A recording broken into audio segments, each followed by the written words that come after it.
in for analysis. The implant recovered by the extraction team has fascinating properties.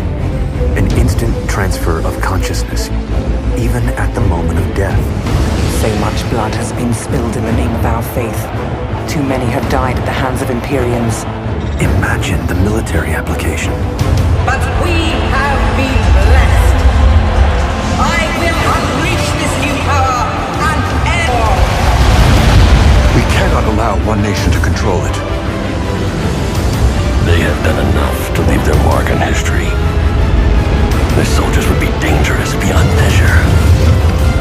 The power they would have, they would be immortal.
Welcome, soldier.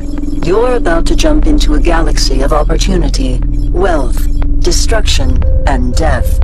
If you are adequately prepared, you are far less likely to die violently on the battlefield. Your war begins long before the first shot is fired. The equipment you choose, including your drop suit, weapons, and vehicles, will determine not only your odds of survival, but also your role on the battlefield. This equipment must be purchased from the marketplace and will not be returned to you should you lose consciousness or life in battle. Your clone continually accrues skill points in battle and out. In turn, these points are applied to skills to increase their effectiveness or to teach you how to use more advanced gear. The skills you train will define the warrior you ultimately become. Your Neocom is as important a tool as any weapon you will ever wield on the battlefield. It provides remote access to the market, allows you to customize combat fittings, plan your skill progress, communicate with other mercenaries, and most importantly, tracks all ongoing ground combat in the cluster. Your mercenary status allows you to fight for the corporations or factions of your choice. Once committed to a battle, you will join your allies in an orbiting war barge to suit up, form squads, compare gear, and devise strategies for the battle ahead. Remember that communication extends beyond the mercs around you. You can discuss tactics both in a local chat and within your corporation, and even with starship pilots in EVE Online. Combat in New Eden is fast, frantic, and brutal. As good as you are, you will die. And when you do, you will reawaken in a clone, ready to return to battle, wiser and better prepared for the challenges ahead. Whether sneaking past enemy positions, plowing through them in a tank, or supporting your squad, you must adapt to a dynamic and dangerous battlefield. Tactical objectives change with every battle. You might need to clear out drone infestations, or participate in massive land grabs sponsored by galactic empires. You may find yourself fighting wars for ideals, for money, or simply because it's what you're good at. Along the way, you'll meet like-minded mercs and forge alliances. Because one day, the land you're fighting for could be your own. Your teammates don't need to be your best friends, but you will need to trust them and work together as a unit. Being in the same squad will improve your combat effectiveness, and having a starship pilot join you can provide substantial benefits, including orbital strikes on your enemies. Dust 514 is more than a chance to lay down blistering fire, rush over terrain in armored vehicles, and fight across the galaxy alongside your fellow mercs. Every battle, every action, every decision you make will bring the galaxy together or tear it apart.